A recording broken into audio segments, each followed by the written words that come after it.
A reader got in touch with me this week asking me my opinion on whether he should sell worms out of his horse manure pile. We're going to cover that on today's episode of Coffee and Compost Business Edition. My name is Steve Churchill. I own the Urban Worm Company.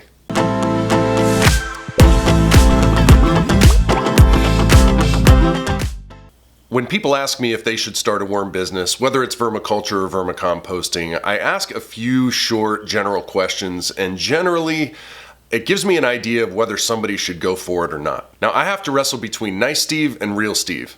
Nice Steve says, go for it, it's a great idea. Real Steve thinks that most people should not start worm businesses, especially if they think that it's going to be easy. I get skeptical about business ideas for typically 3 reasons. 1, it's way more work to grow and culture worms than people think.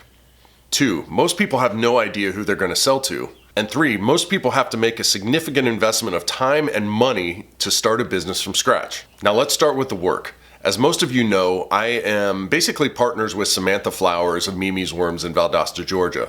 We just moved her into an expanded farm earlier this year. Now, in the big scheme of things, Urban Worm provided most of the financial help, but Samantha and her team are actually doing the hard work. And it's hard work.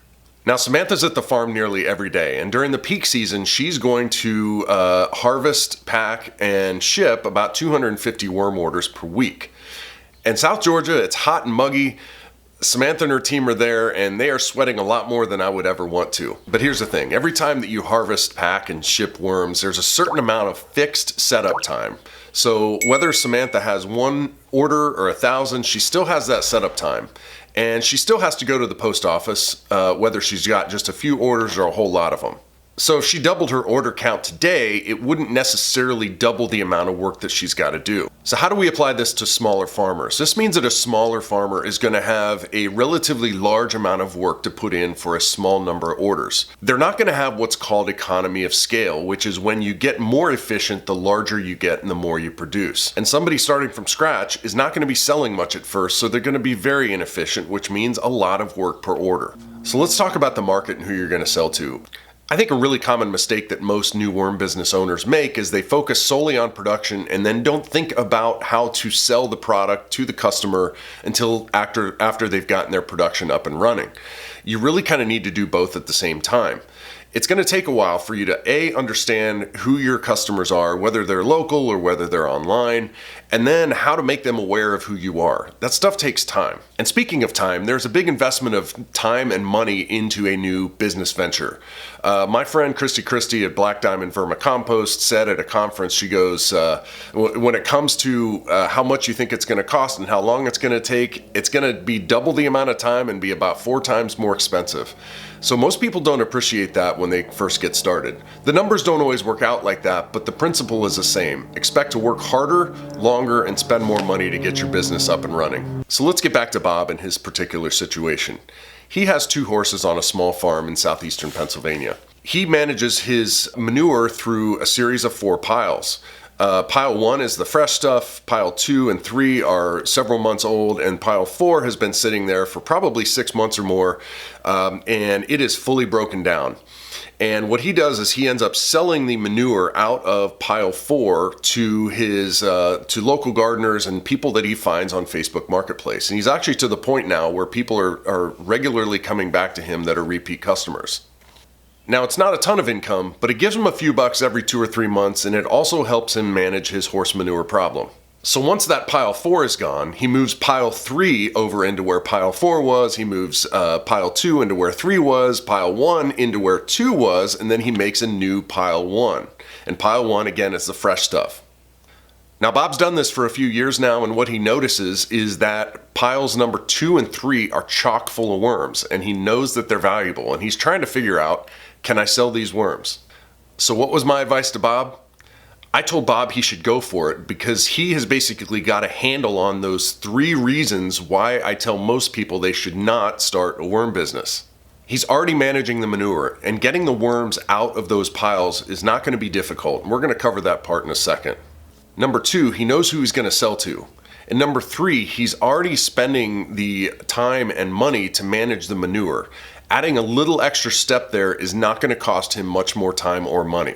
So here's the sequence of what I suggested to Bob. I said, first, tell your customers that at the next time that you harvest pile number 4, that you're going to also have a lot of really worm-rich material to sell them. Because remember, you want to produce and market at the same time. Then I told him about 5 days before you plan to sell your compost from pile 4, I want you to spray down piles 2 and 3 with water, and I want you to cover them with a tarp. This trapped moisture just underneath the tarp is going to act like a magnet and draw the worms to the surface just underneath that tarp and all the condensation that's going to be underneath it.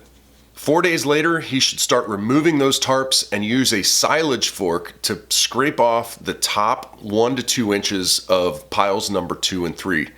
If he has the worms in piles 2 and 3 that he says he does, then he is going to have some very worm-rich material that he can sell as is to his customers. They can either use it in their worm bin, or they can inoculate their own outdoor compost piles to help break down those piles into vermicompost. I told him I thought he could get about $20 per pound for this material. He was getting $20 per skid steer scoop out of his horse manure pile. So he's going to get a premium for this worm-rich material. Now there's a few loose ends to tie up here. One, I'm assuming that these are red wigglers. He says they're red wigglers, and based on his description, I'm pretty certain that these are not the invasive jumping worms that are currently destroying the forest floors here in our region. 2, when Bob moves his piles, I presume he's leaving enough material behind that has worms in it that's going to help inoculate that other pile. So again, he's doing this series of piles, and so when he moves one pile over to the other, there must be something that is helping his worm population get constituted in those other piles once he's moved the previous pile. Now 3, one issue with horse manure is the presence of persistent herbicides. This is an anti-thistle herbicide. It is highly targeted towards very few specific things, but if you are growing something that is similar in species to those, then that is going to die. I'm pretty sure that Bob does not have any concerns about this. He knows where his hay comes from. He's already got people that are using his horse manure in their garden and coming back for more.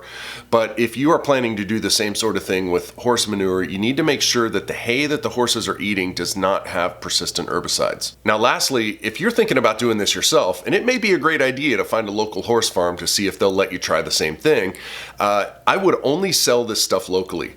I don't think I would want to package up some very microbially active material or compost like this with the worms and try to ship it. When these things are subjected to heat, they actually start creating a little more heat, and you can get kind of a hot composting reaction going on inside the shipping box. So I would really only stick to selling this stuff locally.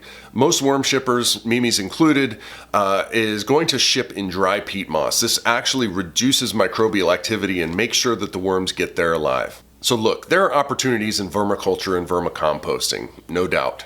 But there's also a lot of incorrect perceptions that this stuff is easy, and it's not easy.